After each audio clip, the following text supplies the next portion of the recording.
Pantas aja kalau Moge yang satu ini jadi motor impian banyak orang. Kalian juga kan? Gak apa-apa, ngaku aja. Karena memang motor ini pantas dan layak sekali diimpikan. Apalagi setelah kami tes lengkap, kami jadi sadar semenarik itu memang Ducati Multistrada V4S ini.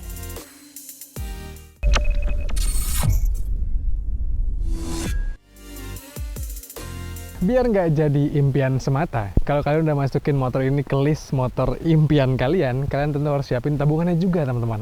Ducati Indonesia menjual motor ini dengan harga Rp889 juta. Harga itu adalah harga off the road, sehingga kalian harus siapin tabungan lebih dikit lagi untuk membawa motor ini layak dipakai di jalan raya atau on the road. Ya, mungkin 900-an atau 1 miliar lebih dikit untuk bawa pulang motor ini ke garasi kalian.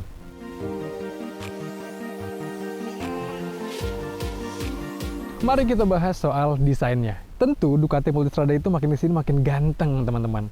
Ini adalah generasi keempatnya Multistrada yang udah hadir sejak tahun 2020 lalu secara global. Sehingga yang model ini memang udah cukup familiar lah di jalanan.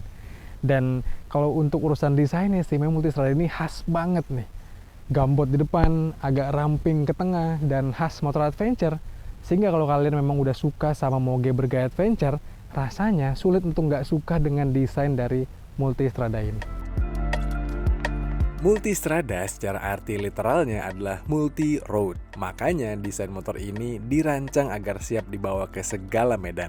Tipikal motor adventure, garis desain motor ini tuh gambot di bagian depan dengan tangki yang besar dan kawalan shroud untuk aerodinamika. Selain itu, windshield yang adaptif juga membuatnya matching secara konsep. Sedangkan dari tengah ke belakang, untuk membuat motor ini lebih mudah dan nyaman secara pengendalian, garis desainnya dibuat lebih ramping dan tidak banyak gimmick. Nah, satu hal yang perlu disyukuri oleh kita orang Indonesia, motor ini tuh punya jok yang tergolong rendah di kelasnya. Sehingga saya saja yang punya tinggi 175 cm bisa menapak dengan sempurna, dan jok ini masih bisa diatur ketinggiannya jika dibutuhkan. Iya, posisi duduk yang rendah ngebuat Ducati Multistrada V4S ini jadi nggak intimidatif, teman-teman, untuk dikendarai. Dan satu hal yang menurut saya cukup intimidatif adalah dari kecanggihan fiturnya dan kokpitnya ini nih. Biasanya saya memakai istilah Advanced Driver Assistance System atau ADAS itu untuk mereview mobil, mengetes mobil kekinian gitu ya. Tapi sekarang enggak, karena term itu akan kita bawa ngebahas Ducati Multistrada V4S ini. Karena iya, motor ini punya radar sehingga dia bisa ada blind spot detection dan juga ada adaptive cruise control. Canggih banget. Iya, kalian nggak salah lihat kalau motor ini pakai layar 6,5 inci TFT untuk instrumen cluster atau speedometernya. Nggak tanggung-tanggung, layar ini bisa disambungkan ke handphone lewat aplikasi Ducati Connect. Nah, soal radar di motor ini, iya, Ducati Multistrada V4S ini bisa mendeteksi kendaraan atau objek di sekitarnya. Makanya ada fitur blind spot detection yang bisa membuat kita tetap aware dengan kondisi sekitar. Nih, kelihatan di spionnya. Ada lampu yang menyala kalau dianggap ada objek yang sulit terlihat.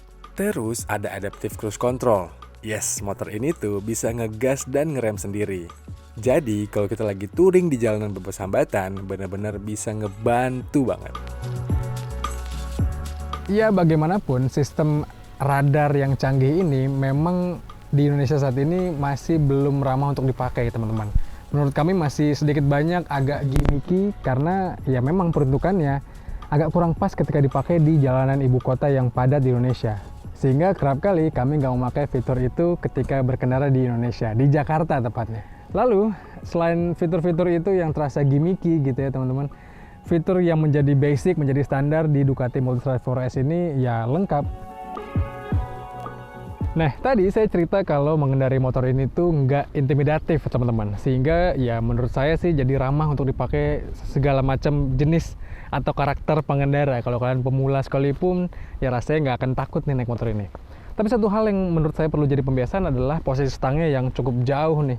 Sehingga ya tubuh kita harus sigap ketika menyetir motor ini atau mengendarai motor ini, dan juga kalian harus siap dengan banyak sekali distraksi di depan sini nih, karena kokpitnya terasa penuh gitu.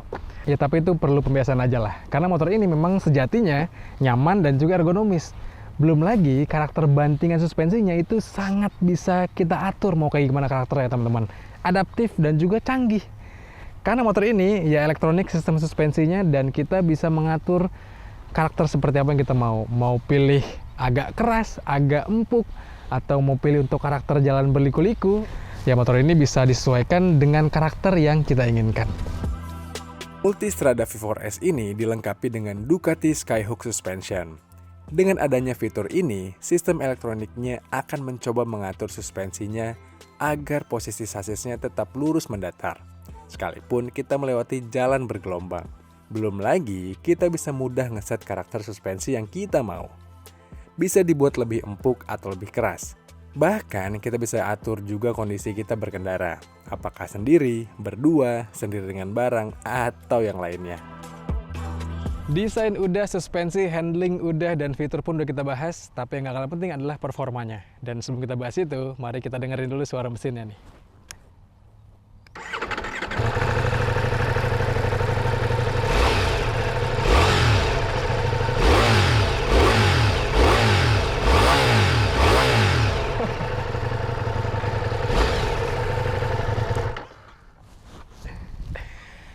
Iya, kalian mungkin tadi udah dengar kalau mesin ini adalah mesin yang bersuara bengis. Tapi nggak hanya itu teman-teman, bukan hanya dari suaranya, tapi speknya pun juga. Karena Ducati memasangkan mesin terbesar di keluarga mereka, mesin terbuas di keluarga mereka ke motor ini, yaitu mesin V4 Gran Turismo. Jadi ya Ducati rasanya mengkonsepkan motor ini tuh motor yang siap melibas berbagai jalan dengan performa yang luar biasa. Ducati rasanya total sekali dalam menggarap Multistrada ini. Jelas aja, karena motor ini adalah salah satu lini model mereka yang paling laris di dunia. Multistrada V4S ini pakai mesin 1158 cc yang konfigurasinya V tapi tidur, alias V4 90 derajat. Mesin ini diklaim bertenaga 170 horsepower dan torsi 125 Nm. Iya, kalian gak salah dengar dengan figur tenaganya yang besar sekali. Tapi tenang aja, tenaganya yang besar ini bisa dikontrol dengan mudah karena mode berkendara yang sangat detail. Kita bisa atur banyak hal dari motor ini, mulai dari karakter mesinnya, traction control, ABS, sampai wheelie control. Jadi kalau pemula nggak perlu takut karena motor ini bisa sangat jinak. Tapi kalau kita mau jajal kebuasan motor ini pun, ya tinggal sesuaikan aja. Dan Multistrada V4S ini bisa banget diajak lebih liar.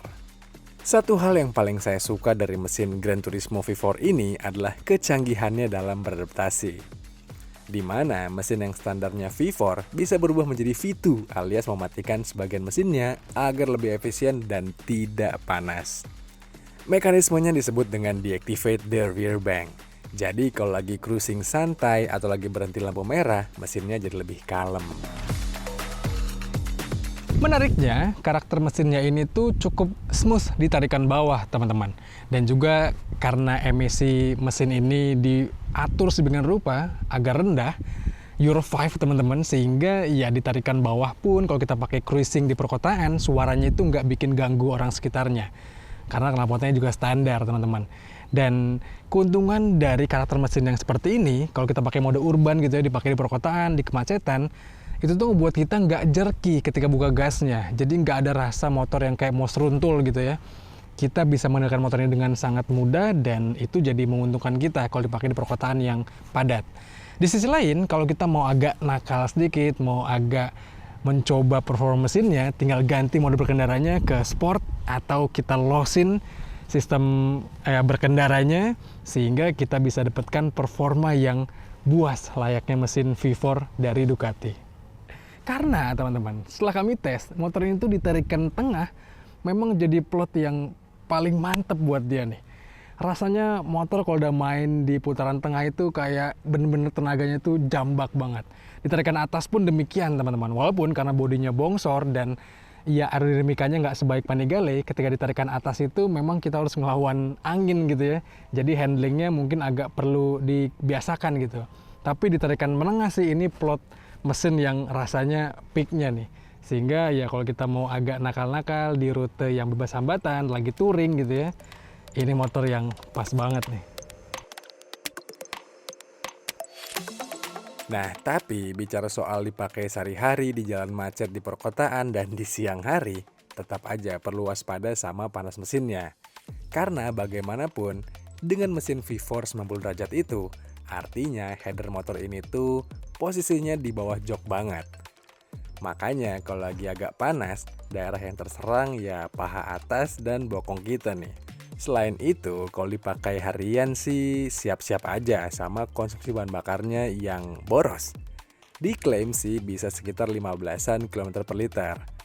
Tapi kalau kondisi jalan harian di Jakarta sih, dapat 11 sampai 12 km per liter aja udah syukur banget. Ducati just being Ducati. Jiwa sporty mereka yang kental coba mereka bawa ke motor adventure-nya ini. Dan kombinasi itu menjadikan motor ini menyenangkan sekali untuk digendarai. Dan itu kenapa motor ini memang layak sekali kalian impikan karena kecanggihannya, teknologinya, mesin yang buas, sampai desainnya yang ikonik. Tapi tentu untuk meminang motor ini, kalian perlu siapkan dana 800, 900, atau 1 miliar untuk membawanya di jalan raya. Sehingga ya mungkin budgetnya memang cukup tinggi dan kalian harus bekerja lebih keras lagi. Tapi kalau kalian nggak pengen beli motor ini atau pengen menghemat sekitar 100 juta, kalian bisa pilih juga Multistrada V4 yang basicnya. Dan motor itu hadir dengan karakter yang sama tapi dengan fitur yang beberapa dipangkas. Motor itu layak dipertimbangkan kalau kalian memang mencari Multistrada yang lebih cocok untuk jalan Indonesia. Menurut kami demikian teman-teman. Menurut kalian gimana? Kira-kira pendapat kalian apa soal motor ini? Apakah motor ini masih jadi motor impian kalian?